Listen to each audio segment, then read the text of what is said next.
Ona je lider socijalnih mreža. Ona pliva sa ajkulama, skače iz aviona. Ona je Tal Navarro, ekskluzivni intervju. Prvi put u Srbiji.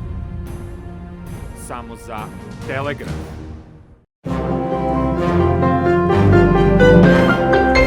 Telegraf vam donosi ekskluzivni intervju sa svetskim internet fenomenom, ženom koja je lider u svetu socijalnih mreža.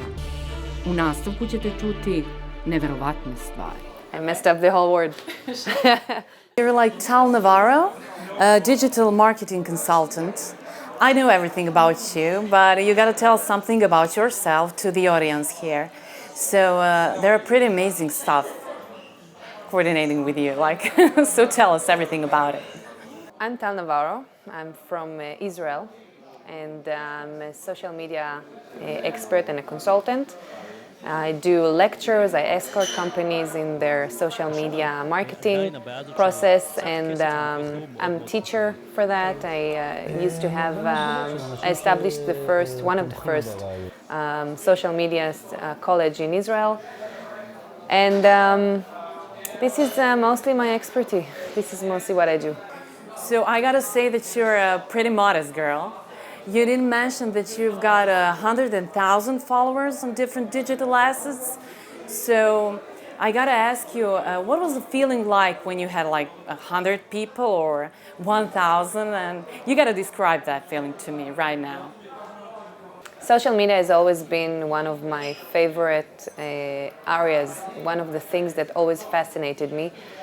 And it took me a few years to build who I am and the brand and my company and my followers base, my community. And I think that one of the most really unique thing about that is that those people are really friends. Really people who I appreciate, and they're part of who I am today, and they have been following me since many years, and some of them I know from the virtual world, some of them I already met even in reality, but at the end of the day I know how to approach them the same way they would approach me, and that's how I think my community has been built, because it's all on friendship and respect, and I don't know, that's basically it. Well, I don't think I ever looked at how many people are following or enjoying my content. I always looked at it as something that I am grateful that I can give value to people, that I can, people enjoy following my content, I think, because I give something, I give value, I give them an experience. I give them tips and tricks about social media and about all the technology world, and at the same time I give them my perspective about life, if it's a lifestyle and world traveling, and moments that everyone can feel what I feel, and people enjoy it and they following me because they feel what I feel. They can feel, I give very personal perspective to things, and they can relate, and I think that's the place where I am really grateful and enjoy it. I don't really care if I have 2 more followers or 100 more followers or less followers. It's part of the evolution of social media and virality in this amazing world. You've got pretty interesting name too. It's Tal. So can you tell me, what does it mean in different languages? You know that stuff, so tell me. Share it with us. My name? Yeah. Tal? Yeah. Tal, in English, it's a morning dew.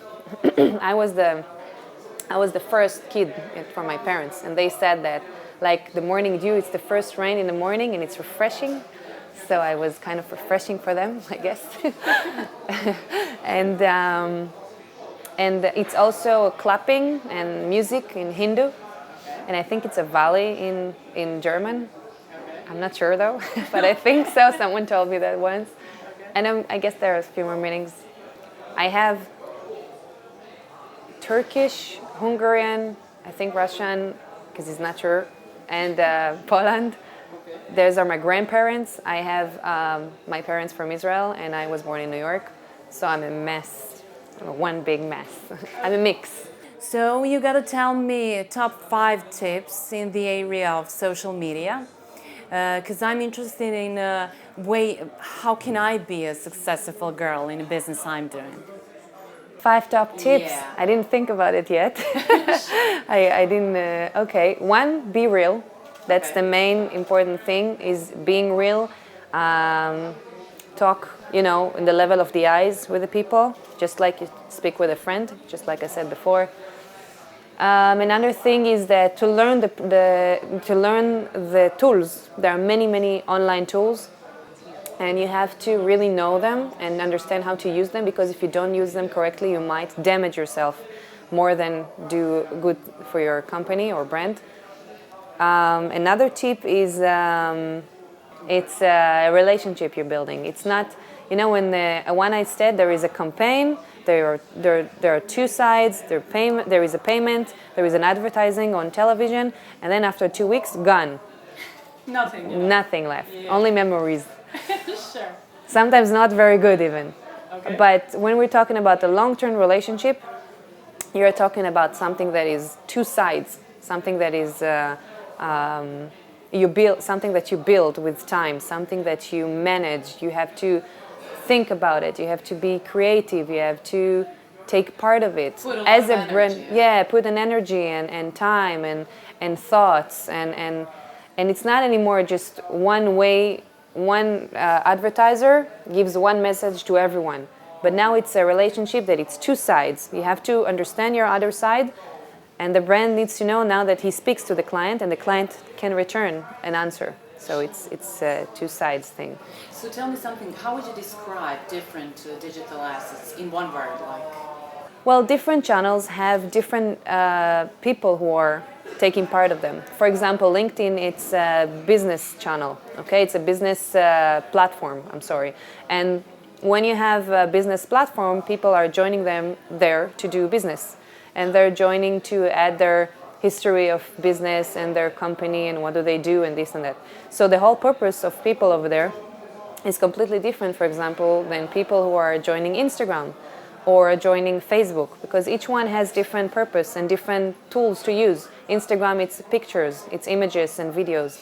Facebook, you can write text and you can upload also videos and pictures, but you have mainly text as well. YouTube, it's only video actually, and there's no option to upload an image, etc. So each one has a different purpose. Not everyone has videos, not everyone has images to upload, not everyone has something to write about.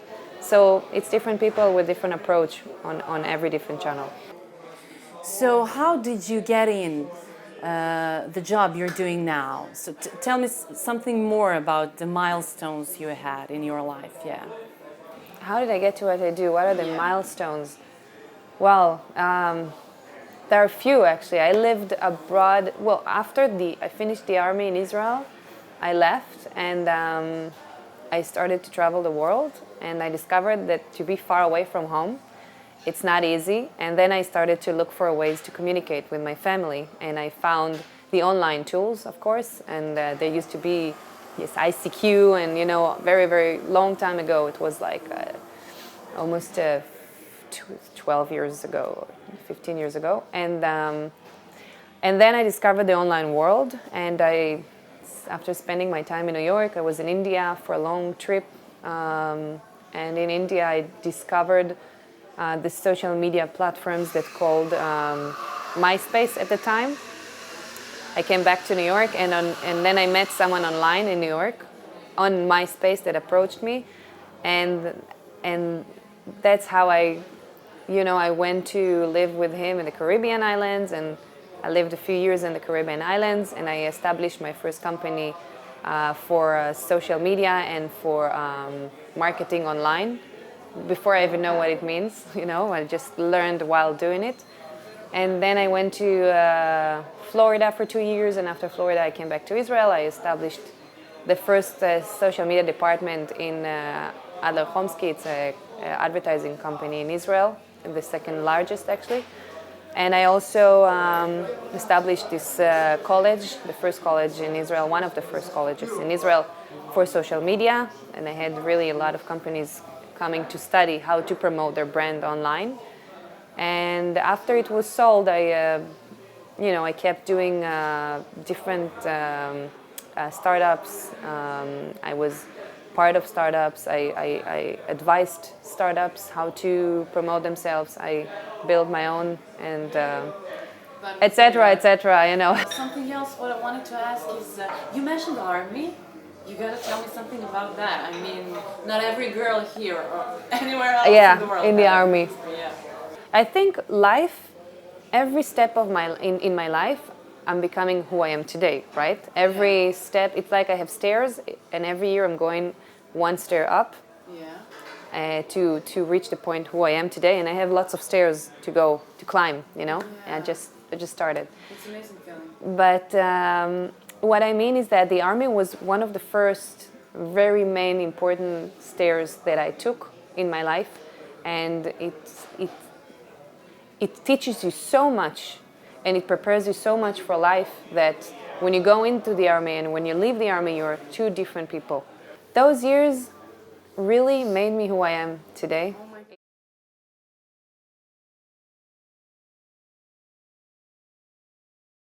You were in extreme sports too. There were a few dangerous things you had in your life. So tell me something about the most dangerous thing you had in the area of extreme sports, of course. I'm doing kite surfing. I'm not a big streamer, just not a big deal, just doing some kite surfing, and I dive in different places in the world. And I do SUP, stand-up paddle, and I surf a little bit. And I jumped from a plane once. I don't know if then that's not a big deal, really. And, so you're not a frightened girl? I mean, you're not, definitely.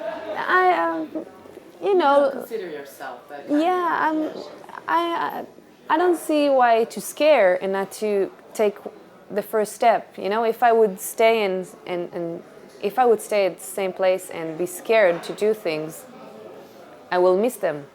And if I better do them and not succeed, or better do them and not enjoy than not do them and regret for it for the rest of my life.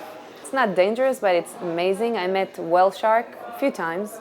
That's a huge shark. Where have you been? It was in Palau, okay. And then near the Philippines and the ocean, and also the Maldives twice. I was there for diving trips, okay. And I met whale sharks that are amazing, amazing creatures. Really. Describe me that moment. Like you're in water there. Oh my God! You alone or with undescribable. Okay. I go, well, in Palau I was by myself with a friend of mine. We both diving, and in the Maldives I was with a group, and we met turtles and underwater sharks, lots of sharks. Wow, one of the most exciting moments I had was at a trip I had in Maldives. And we went down at night. Okay. And I thought, oh, what am I going to see at night? It's dark, nothing. And we have these flashlights.